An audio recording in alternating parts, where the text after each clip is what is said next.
रामीन को हवेली में आए कई दिन हो गए थे। जैनब और रामीन का आमना सामना होता तो रस्मी दुआ सलाम तक ही रहता। उस रात के बाद से जैनब का बुरहान से भी सामना न हुआ था।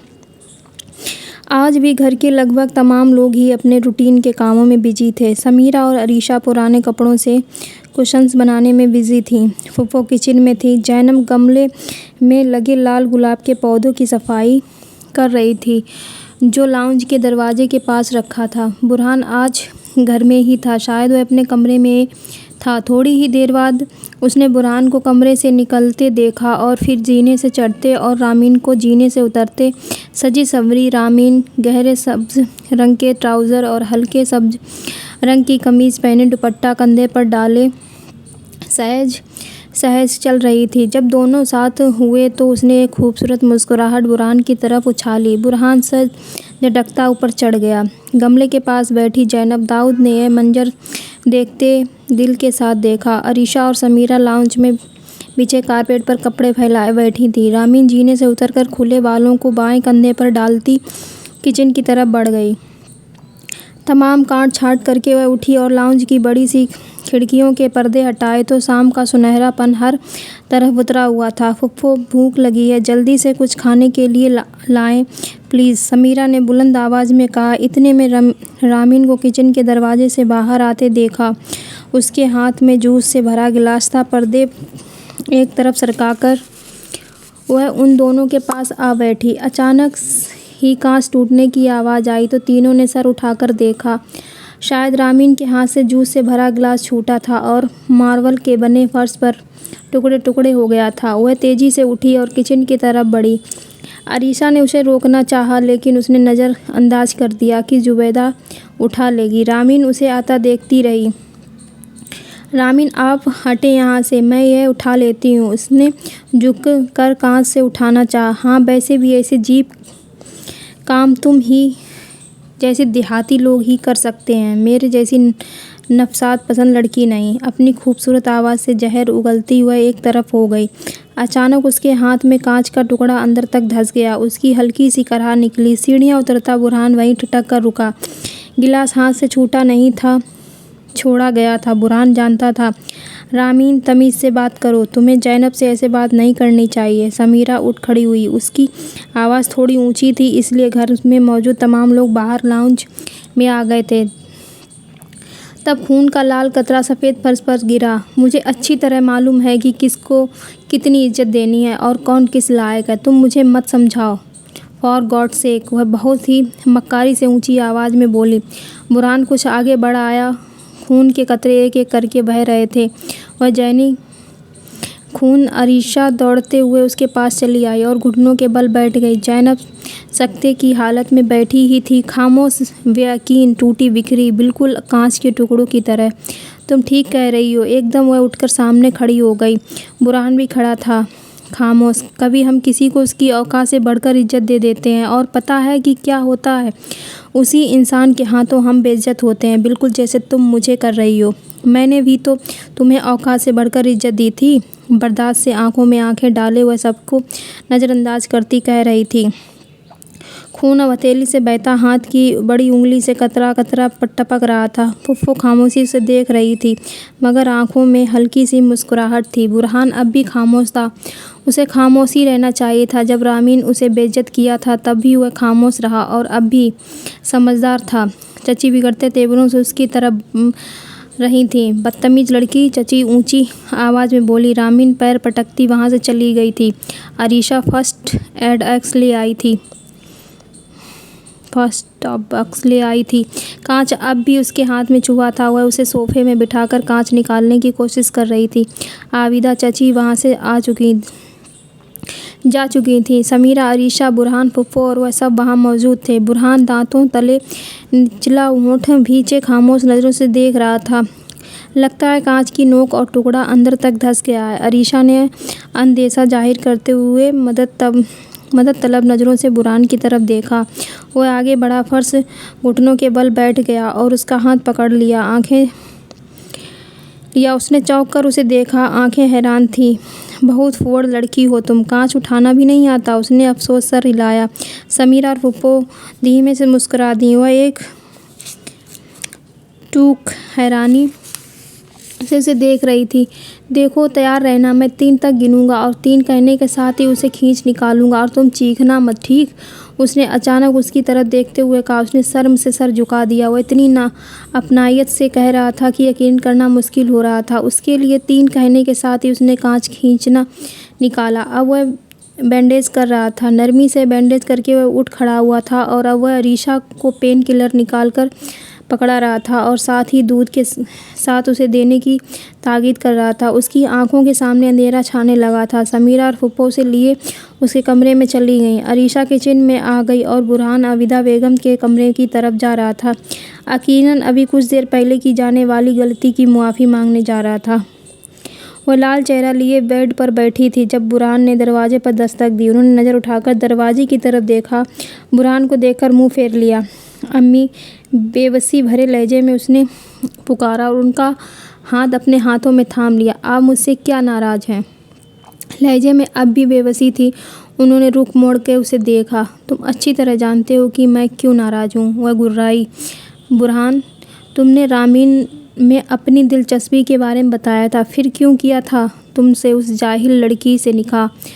मुझे तुमसे उम्मीद नहीं थी कि तुम रामीन को नज़रअंदाज नहीं करोगे, लेकिन तुमने मेरी सारी उम्मीदों पर पानी फेर दिया। अब तुम भी समीरा की तरह उसके नाज उठाने के लिए तैयार हो गए हो। मुझे बताओ, मैं कहाँ जाऊँ? क्या जवाब दूँगी मैं जाहिदा आपा को, जिन्हें अब तक तुम्हारे निकाह से बेखबर रखा हुआ है? मैंने जब उनको पता चलेगा तो क्या रिएक्शन होगा उनका? वह तो फटी की फटी पड़ी थी। बुरहान ने शर्मिंदगी से सर झुका लिया। I am sorry mummy.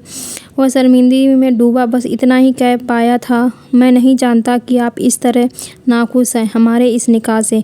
मैं कोशिश करूँगा कि उसे जल्द ही अपनी ज़िंदगी से निकाल दूँ, वह धीमी आवाज़ में कह रहा था। और दरवाजे के दूसरी तरफ खड़ी समीरा ने हर लफ्ज़ गौर से सुना था।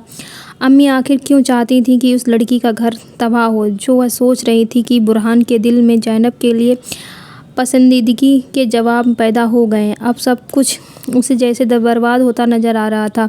गुस्से की लहर उसके पूरे वजूद में दौड़ गई। घड़ी रात के 11:30 बजा रही थी जब उसकी आंख खुली। शाम को ही पेन किलर लेकर वह ऐसा सोई कि अब उसकी आंख खुली। कमरे में हल्का अंधेरा फैला हुआ था। उसने उठकर लाइट जलाई तो एकदम तेज़ रोशनी पूरे कमरे में फैल गई। एकदम से उसने अपनी आंखों पर हाथ रख लिया। खुले बालों को ढीली चोटी में बांधा तो हाथ को हरकत देने से उसे में दर्द की एक लहर दौड़ गई। धीरे धीरे कदमों को घसीटती हुए बाथरूम में चली गई। उसे भूख महसूस होने लगी तो वह उठ खड़ी हुई। दरवाज़ा खोलकर वह धीरे से बाहर निकली और अपने आसपास देखा। रात के 12 बज रहे थे। सब लोग सो गए थे, लेकिन नहीं, बुरहान के कमरे से रोशनी झलक रही थी। शायद वह जाग रहा था। वह किचन में चली आई, फ्रिज का दरवाज़ा खोला और अंदर देखने लगी। रात का बचा हुआ खाना रखा हुआ था, लेकिन वह इस वक्त कुछ गर्म करके खाने के मूड में नहीं थी। सो कैबिनेट से नूडल्स का पैकेट निकाला और चूल्हा जलाकर उसका पर पानी रखा। दर्द अब बढ़ने लगा था।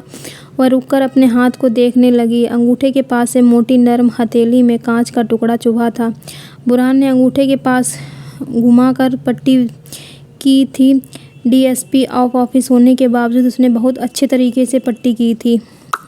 तभी दरवाजे पर आहट हुई तो उसने पलटकर देखा। बुरहान हाथ में फाइल लिए कुछ उलझा उलझा सा खड़ा था। वह आगे बढ़ा और काउंटर के पास उसके कुछ फासले पर खड़ा हुआ। वह अब पैकेट खोलने लगी थी। दिल मगर धक धक कर रहा था। क्या कर रही हो? अजीब अंदाज में उसने पूछा। यकीनन आपने देख लिया होगा कि मैंने अपने लिए नूडल्स बना रही हूँ।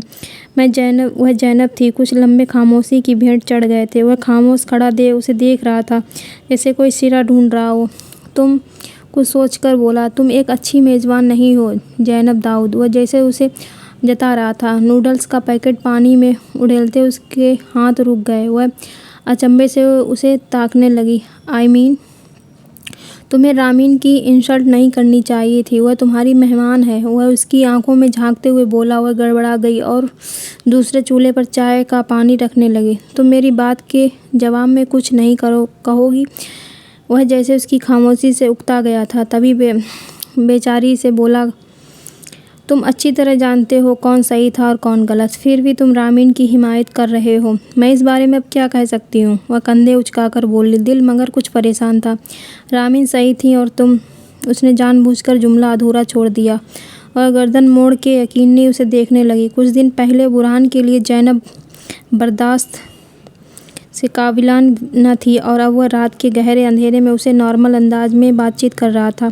तुम मुझे क्या चाहते हो? मैंने अब तुम्हारे रास्ते में आना छोड़ दिया, अकेली घर से बाहर भी नहीं जाती हूँ। फिर तुम अब क्या चाहते हो?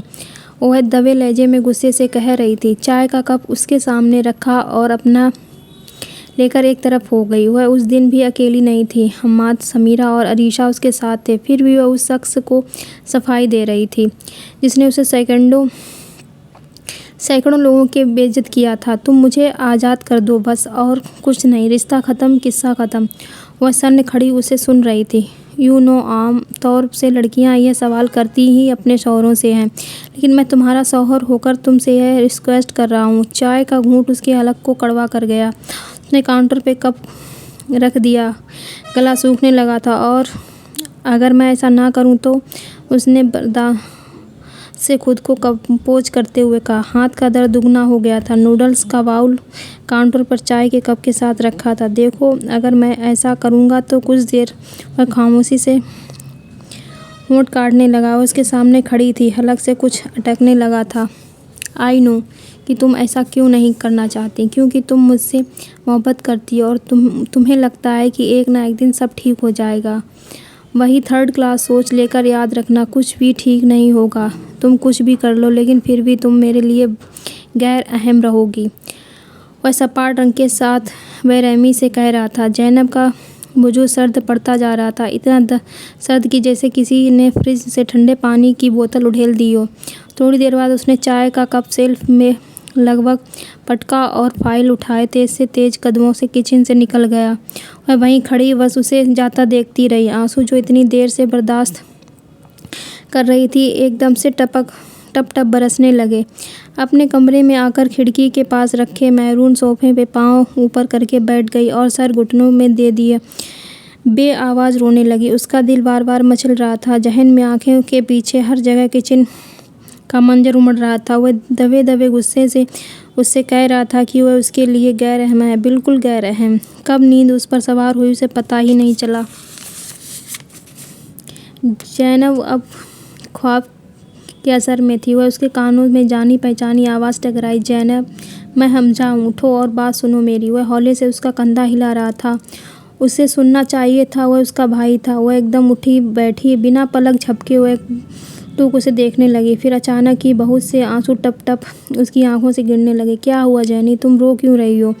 उसे रोता देख वह परेशान सी आगे बढ़ा और उसका सर अपने सीने से लगा लिया। धीरे धीरे उसके बालों पे हाथ फेरने लगा। उसे वाकई अपनी बहन से मोहब्बत थी। हाथ में दर्द हो रहा है, उसने बात बताते हुए कहा। सच भी था, दर्द भी हो रहा था। वह लड़की, तुमने बैंडेज तब्दील नहीं की। उसने हाथ को देखा तो एकदम अपने माथे को हाथ लगाया। वहाँ से उठकर वह कमरे में बाहर चला गया। थोड़ी देर बाद वह वापस आया तो उसके हाथ में फर्स्ट एड बॉक्स था। बस इतनी सी बात थी जिसके लिए तुम अपने कीमती आंसू बहा रही थी, उसने पट्टी करते हुए कहा। मेरे आंसू सिर्फ तुम्हारे लिए कीमती हैं हमजा, किसी और के लिए नहीं। उसकी आवाज़ भर्रा गई। कोई भी लड़की कम से कम इतने से शख्स के लिए तो ऐसे नहीं रोएगी। अब सच सच बताओ क्या बात है? फिर मुझे जाना भी है। वह तो जैसे सच ही सुनना चाहता था। हमजा, हर मर्द को ऐसा क्यों लगता है कि जो लड़की उससे मोहब्बत करती है उसकी मोहब्बत में हर हद पार कर जाएगी, उसके बगैर जी नहीं सकेगी, मर जाएगी। लेकिन ऐसा नहीं होता। ठुकराए जाने के बाद लड़की और भी मजबूत हो जाती है, वह जीना सीख जाती है। उसका जज्बातीपन ख़त्म होकर ज़िंदगी में बदल जाता है। बुरहान भी यही समझता था। वह सांस लेने को रुकी और हमजा की तरफ देखा जो सांस रोके उसे सुन रहा था। बुरहान ने मुझसे इस रिश्ते को ख़त्म करने की बात की थी। वह चाहता है कि मैं ये किस्सा ख़त्म कर दूं। वह रामीन से शादी करना चाहता है। उसने कल होने वाली सारी बातचीत सुनाई। वह जो उसे ध्यान से सुन रहा था, एकदम से गहरी सांस छोड़ी। तो फिर तुम क्या चाहती हो? उसने सवालिया अंदाज में उसे देखा। मैं भी यही चाहती हूँ कि बाबा से बात करके उसे अलग हो जाऊँ, उसकी मुश्किल आसान कर दूँ। उसने अटक अटक कर कहा। हमजा एकदम मुस्कुरा दिया। अभी तुमने कहा कि वह तुम्हें पसंद नहीं करता, तुमसे नफ़रत करता है ना? फिर भी तुम ऐसे शख्स की मुश्किल आसान करना चाहती हो, पागल लड़की। उसने 2 उंगलियों से उसकी कनपटी को छुआ। वह कुछ परेशान है क्यों कि कुछ लोग आई मीन क्रिमिनल्स उसे ब्लैकमेल कर रहे हैं, इसीलिए वह कुछ उलझा रहता है। मेरी बात हुई थी उससे कुछ वक्त दो, हो सकता है वह सब ठीक हो जाए। उसकी नर्म आवाज़ में मोहब्बत की मिठास थी। उसने हौले से सर हाँ में हिला दिया। अगर कुछ ठीक ना हुआ तो? कई बार अगर कितने ख़तरनाक होते हैं, उसे आज महसूस किया था इस बात को। फिर मैं तुम्हें नहीं रोकूंगा, जो तुम्हें अच्छा लगे तुम वह कर लेना, ठीक? वह संजीदगी से अंदाज बोला। वह खामोश ही थी। आगे की स्टोरी सुनने के लिए चैनल को सब्सक्राइब करें। Please support me.